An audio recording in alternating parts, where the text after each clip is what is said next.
Tracy, I'm going to send it back to you in the newsroom. Well, relationship between the White House and the media have long been a storyline that is discussed and analyzed from administration to administration. But now the Obama administration is injecting a new wrinkle into the debate between the executive branch and the so-called Fourth Estate by publicly setting its sights primarily on one specific news organization. This one. James Rosen has more on that. James. Grace, good afternoon. That each White House looks differently on the news media landscape, liking some news organizations better than others, is a routine part of the business of politics and government in the nation's capital. But one would have to look back decades to find an example of a president and his aides so fiercely focused on one news organization in particular.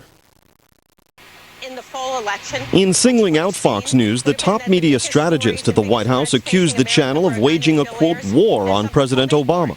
The reality of it is that Fox News often operates almost as either the research arm or the communications arm of the Republican Party. The White House's targeting of Fox News has escalated beyond the occasional jab from the podium. I have occasion to watch Fox every now and again. Or the all-in-good fun jibes of black tie events like the White House Correspondents Association dinner.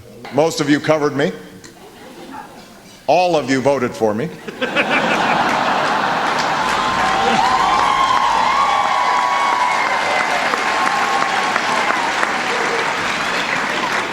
Apologies to the Fox table. Where are they?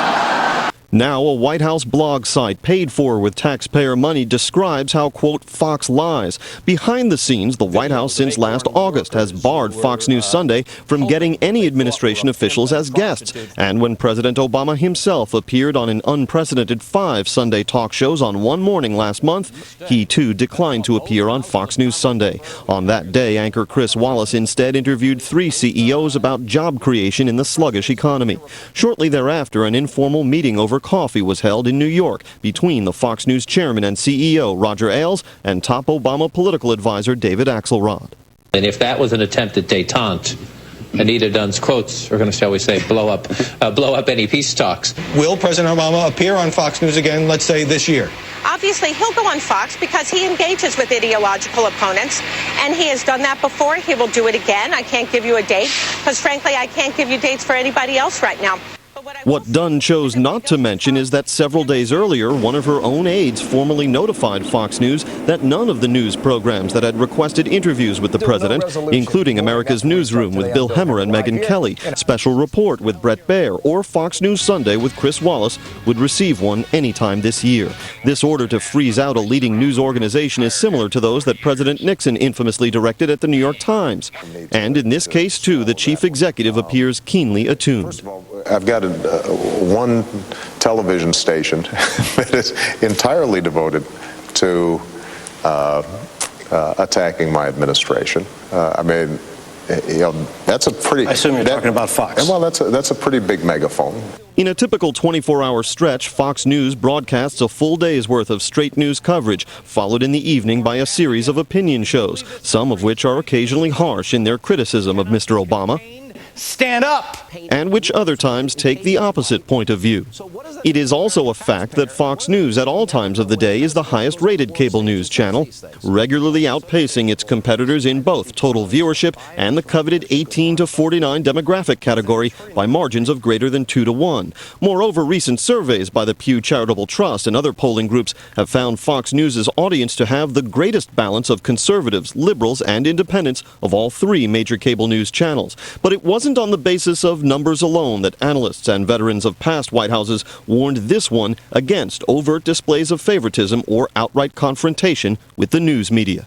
It's a very risky strategy, Wolf. It's not one that I would advocate. If you're going to get very personal and against the media, you're going to find that the animosities are just going to deepen, and you're going to find that you sort of almost draw viewers and readers to the people you're attacking.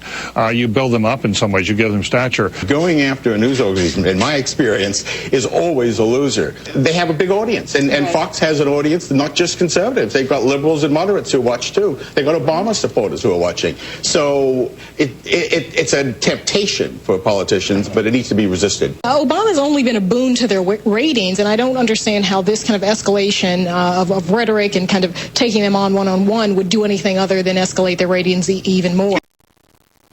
Asked to comment on Anita Dunn's remarks, Fox News senior vice president Michael Clemente released a statement that said, in part, and I quote, "It's astounding the White House cannot distinguish between news and opinion programming. It seems self-serving on their part," end quote. Trace? James Rosen live for us in D.C. across from the Capitol. James, thank you.